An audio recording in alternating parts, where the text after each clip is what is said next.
Hey guys, all the Photoshop work we've been doing up to this point kind of leads us to this concept of a composite image. A composite is simply when you blend a minimum of two images to become a new image. Sometimes it's more than two, sometimes it's 10, but we blend all these images together to become a new image, and that's the idea of what a composite is. And it's where we utilize layers, where we utilize a lot of the editing tools, and hopefully when you create a composite, you create what we call a believable composite. So how does it work? So you have image A and you have image B. And do you just take image A and put it inside image B? Well, Photoshop will let you do that, just like you can drive down the street the wrong way. And that's wrong. You shouldn't do that. The reason why you shouldn't do that is Photoshop is built on resolution, right?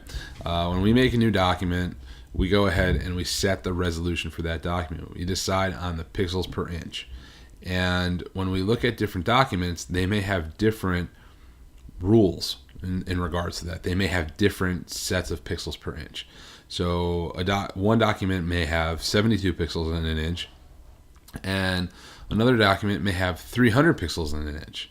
And those are two completely different things, right?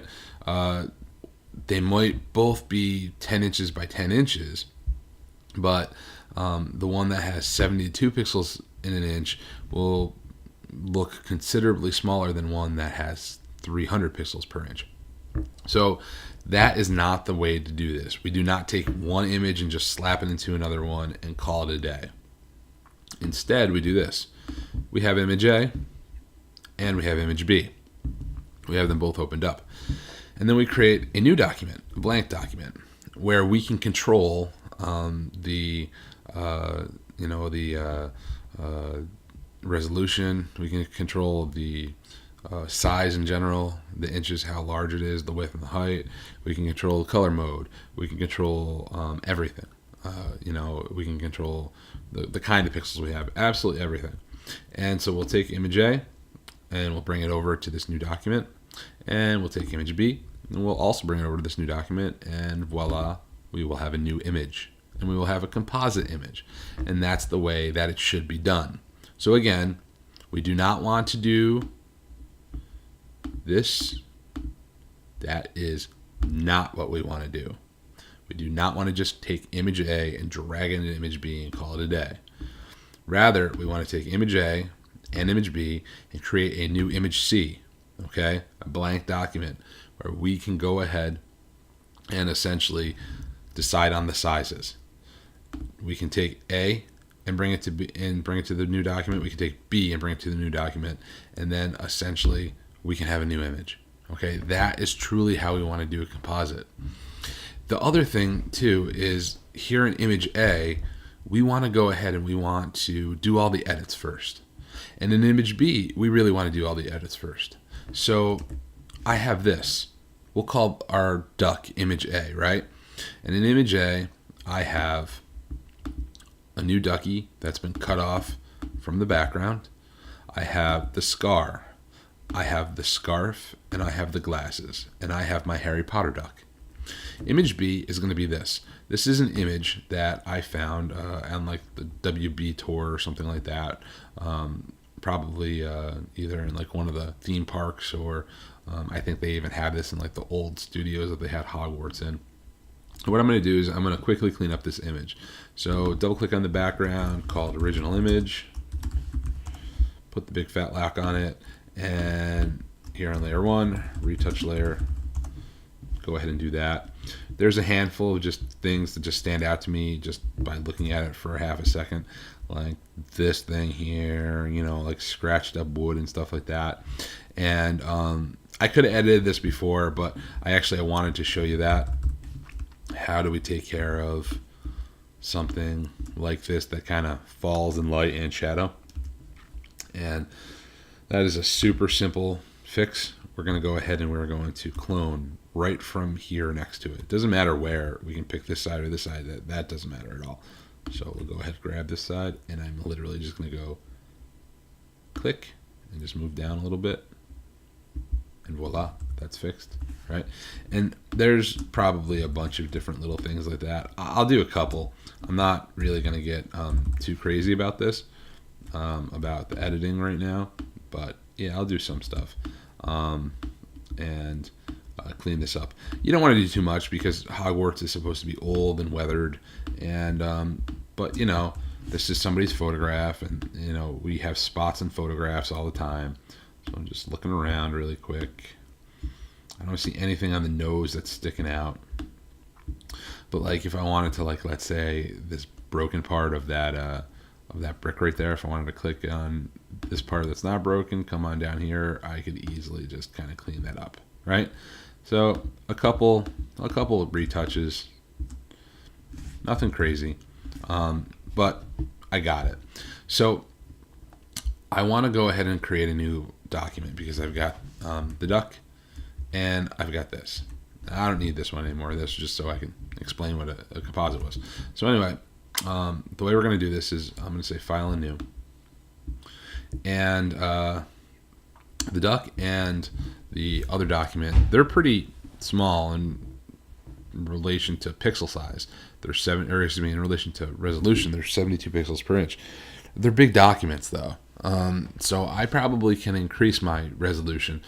And we generally work with 72 pixels per inch for web resolution and 300 pixels per inch for print resolution. Sometimes when I'm practicing, I usually pick one in between, like around 200 or so. And a lot of times what I'll do is I will also go ahead and I'll just pick something like, you know, in the document types here, like, I don't know, like photo or something like that. That'll just go ahead and give me, you know, my landscape, 8x10 or whatever I want, right? And I think I want to say 5x7, but I want to extend it. I don't want it just be 5x7 because that Hogwarts picture is really wide. So maybe something like, I don't know, 5x12 or something like that. It's a really odd size, but I want to try to get as much of that picture in there as I can. I'm going to make it 200 pixels per inch. RGB color looks good. Background content's white. Color profile, again, always going to change this to Adobe RGB, no matter what. And I'm going to say okay to that. Now, so I've got the 3 files. And what I want to do is I want to make sure that I work in a mode that allows me to see my tabs, because that's really important. And if you tap the letter F, it's going to change your views, right? And I tend to work, when I have a single image, I tend to just work in this view, which basically expands Photoshop to the entire screen, allows me to go ahead and move this window around. It allows for more kind of palettes to be available to me. This view that's all black like this is what we call presentation view. And this one here, where we can actually kind of like move the entire Photoshop window around, this allows us a little less flexibility when we're editing a specific image, but it allows us these tabs so we can jump through. Okay, and we already played around a little bit, like when I was moving the scarf from that image to another image, so we know we can move things around. But what about when there's lots of layers? What can we do? Well, one thing we can do is we can highlight all these sorts of things and I can link them together, right? That's definitely something we can do. And I could take all of these things and oh, looks like my ducky layer's got that big fat lock on it, so let's unlock that. I can take all these things and I can drag them over to the new layer for sure and drop it right in there. When you have different color profiles, you're going to get something like this, and it's asking me, you know, what my source was and what my destination is and what it wants me to do. In this case, it's asking me if I want to convert, and I'm going to say okay, because I definitely want to convert it to go into the Adobe RGB. That's something normal that you're going to want to do. So I'll say okay to that. And here's my duck, right? Now, over here, I'd like to point out something. I have 1, 2 layers here, and then I have 2 layer groups, right? That's going to be a lot of stuff to work with. And I may want to scale this duck, I may want to make it bigger, I want to make it smaller, I may want to do stuff with it. And having all those layers there, that's going to be kind of problematic. So I don't want to do that. So I'm going to get rid of this duck. I'm just going to select these layers, hit delete. I'm going to come back to it. So what I'm going to do is a really awesome trick. It's not even a trick. It's just a technique that we use all the time when we're editing photos. And it's called merging. Now, if I go ahead and I click on the layer palette and I click on this drop down menu, I get all these options. And I get this one option that says flatten image. Now flattening will go ahead and it'll ask me if I want to discard the hidden layers. It's the one with the eyeballs off. And I say, okay, sure. Flattening takes all our layers and smacks them down into a single layer. And we tend to do this when we print, and we tend to do this with a duplicate file too, because all that work I did is now gone. I'm back to where I started, where I just have this duck on this white background. So I'm going to undo that right away, okay? Now, there's also this concept called merging. So I can merge groups if I want to, or I can merge visible layers. I'll do that. That'll just merge all the ones that have the eyeballs turned on, and watch what happens. Bam! Look at that. It put them all on one layer like that. It's kind of like flattening, except it just doesn't like completely flatten it. We don't get the white background. We can still have a transparent background. But again, the glasses layer and the scarf layer and scar layer and even the duck on its own just kind of like floating in thin air, those aren't there anymore. So merging will go ahead and do that as well. But there's something cool here. If you remember back when we did Illustrator, we move things, or we could copy them when we held down the Option key. So if I go over here to Merge Visible and I hold down the Option key, what it does for me is this. It creates a brand new layer. See? And it has all those layers that were visible in it. So now I get the best of both worlds. I get a single layer to work with when I'm over on my composite. But then I can come back here and I have all these other layers that I can go ahead and turn on and turn off. And it leaves me a backdoor. So again, how did it work? I have the layers turned on visibly that I want to see, right? It's in your best interest to click on the topmost layer just because that's where the new merged copy goes. It just goes to the top. So I'll click here and I'm going to click Merge Visible. I'm going to hold down the Option key. And voila, I get a brand new layer, okay? And I'm going to just call that layer Harry Potter Duck. Cool. So I'm going to take Harry Potter Duck and I'm going to just drag him over to my new Untitled 2 document. Again, the profile mismatch comes on. Yes, we want to do the conversion, so we'll say okay to that. Okay, here we are in Hogwarts, the Great Hall, right, with all these little dummies of Dumbledore and Snape and all the other characters from Harry Potter, right? Same thing. I'm going to click here. I'm going to say Merge Visible, but I'm going to hold down the Option key. And it gave us a new layer. I'll call this Hogwarts Hall. Now I'm going to grab that. I'm going to drag that over here to Untitled 2. Bam. Now, okay, so I made this image pretty big because I wanted to fit everything in it. But as you can see, wow, okay, I made it too big. So what do? Do I make the image smaller? Well, I could. Sure, I could do that. I kind of just did this on, I kind of just made a decision. I was going to do this 5 by 12, which is a really kind of odd size if you think about it, right? It's a long rectangle. But the image was a long rectangle. That's kind of where I got that from.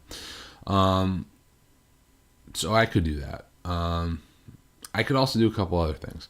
I could scale this. And the thing about scaling in Photoshop is this. You have to understand that these things are built on pixels. And pixels are little squares of color information.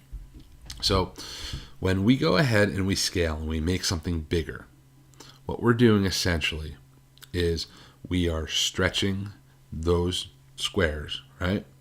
And then when we apply the transformation, when we apply the scale, Photoshop will add in extra pixels for us. So when we go bigger, that's what it does. When we go ahead and we make things smaller, what it does is it takes those pixels that we created and it squishes them. It makes them a little bit smaller. And then when we apply the transformation, it just removes the ones that it doesn't think it needs anymore. So it removes data. So Photoshop removes data when you make things smaller, and it adds data when it makes things bigger. When it adds data, it literally pulls it out of thin air and does the best job that I think it can do. You're safe to increase the size of stuff about 2 times the size. Anywhere between 1.5, 2 times the size, there's no issue. Start going past that, and there's just different kind of formulas you need to be aware of. But how do we go ahead and do it? So just like Illustrator, it's called the transformation. So I'm going to go to Edit, and there is a Transform drop-down menu here, and there's Scale and Rotate and all this stuff. So Scale seems like it could be. But if I go ahead and go to Edit and Free Transform, or Command, or on a PC, Control T, I get a bounding box, which allows me to rotate, it allows me to scale, it allows me to do everything just like I did in Illustrator. So that's Command or Control T. So just like Illustrator, if I hold down the Shift key, I'm going to scale it with a height and width ratio. If I hold down the Option key, I'm going to scale it with the height and width ratio from the center. Now I can make this as big as I want and as small as I want, and go back and forth and back and forth and back and forth while I'm in the transformation. That's not a problem. The problems arise when people stop, or when people aren't sure what they want to do. When they go, I kind of like this, and I want it to be big because I want to see just, these figures here. And then to okay the transformation, even when it's like really big and outside of here, we'll say this checkbox here and commit the transformation, or hit return or enter on our keyboard, and that commits it. And then a couple minutes later, they decide, I don't want it that big. I want it smaller. Yeah, I want it little like that. Okay, so first we grew the pixels and we added extra pixels to it. Now we made it smaller. And then, that's just too small. So let's go ahead and let's make it bigger again.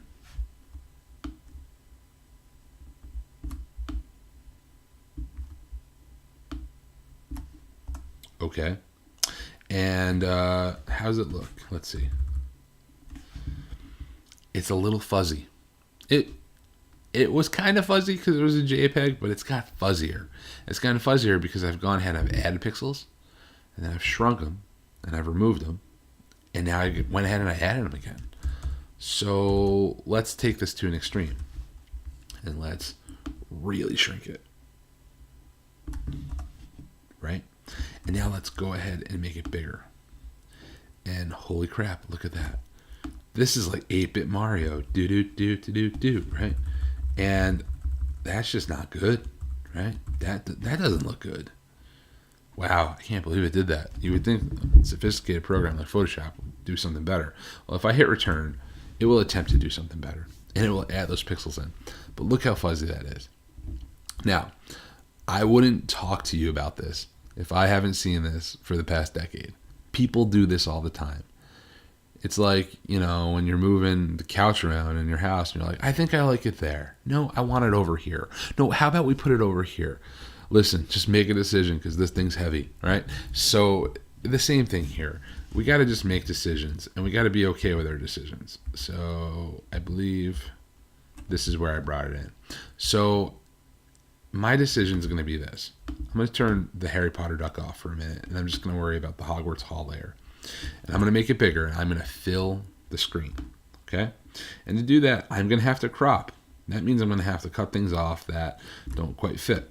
So what am I going to cut off? Up here, I have like some stained glass windows. Down here, I have some stairs. I kind of dig the stairs, so I think I want to keep them. So I want to make this big enough where I kind of can keep the stairs. Over here near the Mad Eye Moody mannequin, it's just kind of empty, so I can probably pull that over and cut that off a little bit. That's not a big deal. I have snap turned on just like Illustrator. I can move things with my arrow keys if I want to kind of better distinguish them, and I kind of dig that, and I'm going to say okay. Now, just so you're aware, over here and over here and over here and even a little bit over here, there's stuff still. So I can click on this and I can move this up, or I can move it down, right? I can still move this. That's not going to change my pixels at all, which is kind of cool, right? So I don't have to decide on what that kind of creative crop is quite yet. So I kind of dig that. That kind of works for me, right? And if I zoom in and I look at it, it's still pretty crisp. This is what it looked like before, right? And this is what it looks like now that I've scaled it up a little bit. And a little bit of pixelation, but really not much to worry about. Okay, so now let's take a look at the Harry Potter duck. I'm going to turn that on, but we can't see it because it's underneath the other layer. So I just need to rearrange layers here. And there we are. And that duck is huge. It's going to eat this little guy. So what I want to do is I want to scale it down. But before I scale it down, I should work smarter, not harder, and I'm going to duplicate it. Okay? Why? Well, just in case I screw up, right? In fact, I'm going to duplicate it a couple times because I actually want to incorporate this duck into here more than once. And because I want to create a composite and I want to practice a couple things. So how to scale this, Control T, again, pull it this way, we make it bigger, pull it this way, we make it smaller. I think I'm going to kind of put the duck in here a couple times. Harry Potter was, Dumbledore's boy, so I want to put him over here with Dumbledore, in between Dumbledore and Snape. Now, I could put him on this table over here, because he's a little duck, right? So that could work. I could literally put him there. That's one place I could put him. I could also put him on the floor, and I can make him a little bit bigger, right? Now, I could put him right here, and then he's going to be kind of in front of both of them. And if I okay that, that's fine, but take a look at that. He's kind of just sort of floating, right? So let's try to figure out a way to kind of get him into the image a little bit more. Maybe what I'll do is I'll put him here, right? Because, Hagrid always, took care of Harry Potter, right? Maybe I'll put him here, and maybe I'll kind of like put him here just like that. And that doesn't work. Because again, look at it. It just looks like it's floating in front of there. It's not embedded into the image. But that's something we're going to do next. And let's think of a second place where we could put this duck. And I think I am going to make the duck a little smaller. And I'm going to put it on the table. Okay? Now, I'm playing around with rubber ducks dressed as Harry Potter, so obviously I can create whatever size I want, right? But considering that this duck is further up in the foreground than this duck, I want this one in the back to be a little smaller. That's just, basic concept of scaling. So I want that perspective, and so I'll put that there. Let's see. Lastly, I'm going to flip another one, right? And I am going to go ahead and let's see, where can we put this?